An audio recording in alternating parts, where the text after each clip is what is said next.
going to be doing my favorite team again, the Dallas Cowboys. This is a post-Dak, which means just another mock draft in short terms. But I'm going to add post-Dak to the title just to get this through. So we're looking at our options right here at number 10. Caleb Farley just went, or Caleb Farley. So we're going to take Patrick Surtain. Very simple. I don't think we should go tackle in the first round because Tyron Smith and Leo Collins are going to be back. They're going to be healthy. Our offensive line will be just fine. It's just a matter of depth. And in the round 2, Trayvon Moehrig. That's a steal. That is an absolute steal in round 2. If he even falls to that pick, I hope the Cowboys take him. We have 2 third-round picks, I am pretty sure. And then Dylan Moses, linebacker. So if we were to draft offensive line this year, it'd be interior offensive line for depth, and it'll be probably mid to late rounds. We could go edge rusher if we do not retain Aldon Smith. But I do think linebacker depth or just talent is a need right there. And I think the third round is a good value. I mean, if Sean Lee returns or not, or comes back for another year, and if Jalen Smith or Leighton Vander Esch can't stay healthy, well, that's good. All right. At this point, stack up that interior defensive line. That's cool. So far, we're just adding to that defense. A lot of people are going to say we have a lot of defensive tackle talent.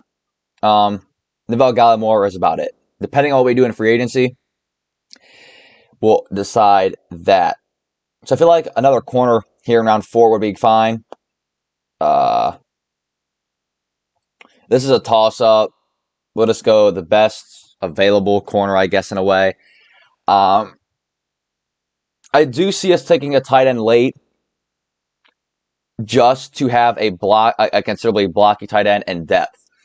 Last mock draft I did, we're going to go edge at Notre Dame. Edge rusher. My last mock draft, I had the Cowboys taking a tight end in the 7th round, and a lot of people did not like it. And it was like, we have Jarwin, we have Schultz. I know who we have. I'm a diehard Cowboys fan. I probably know more about the Cowboys than half the people that watch mock drafts. The people that make them are very, very smart. Shout out to Broshmo. Huge fan of his content.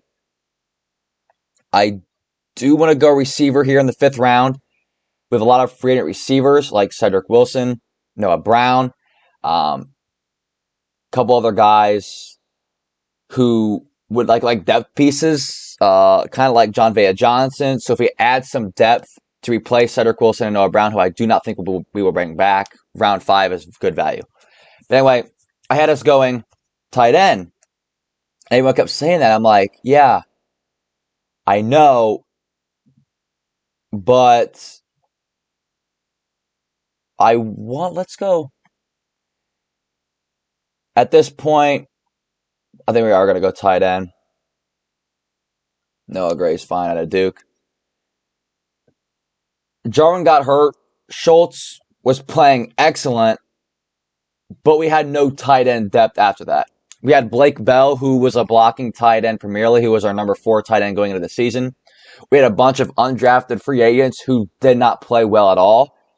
So, yes, Blake Jarwin's going to come back and be our starter, and we are going to have a very good number 2 in Dalton Schultz.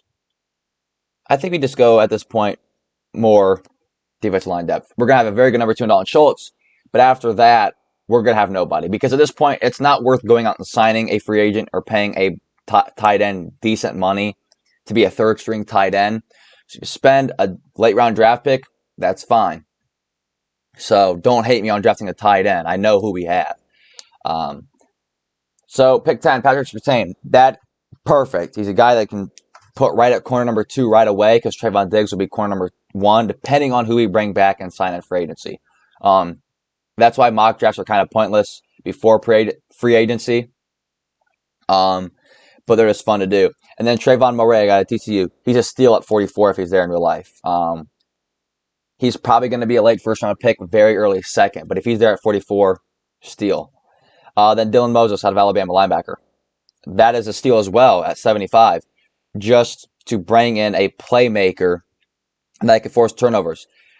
Even if Sean Lee does come back for another year, having a rotation of Jalen Smith, Leighton Vander Esch, Dylan Moses, and Sean Lee, even with young guys like Luke Gifford and Francis Bernard, that is a stacked linebacking core if they can stay healthy.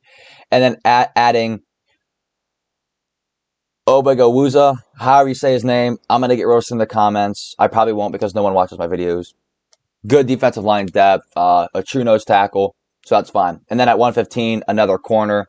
I don't know what's going on with the safety we drafted, last year in the 4th round. I don't know. He was drafted as a corner, moved him to safety, really didn't play any games, and now he's back to corner.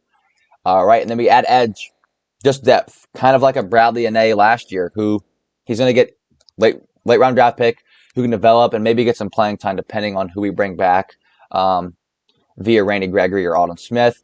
And then receiver depth, like I said, Cedric Wilson and Noah Brown are going to be free agents. So is John Vea Johnson. So then after our big three in Amari Cooper, CeeDee Lamb, and Michael Gallup, there's literally nobody. Because we carried 5 receivers on our roster last year. Amari Cooper, CeeDee Lamb, Michael Gallup, Cedric Wilson, Noah Brown. 2 of those are free agents. Other than that, we have nothing. So then instead of paying somebody to come in and waste our cap space to be a number 4, might as well draft one in the 5th. Then Noah Gray, tight end, like I said, he'll be a number 3 tight end, blocking guy, and just our depth, and then another interior defensive line. So thank you guys for watching. I am out, and peace.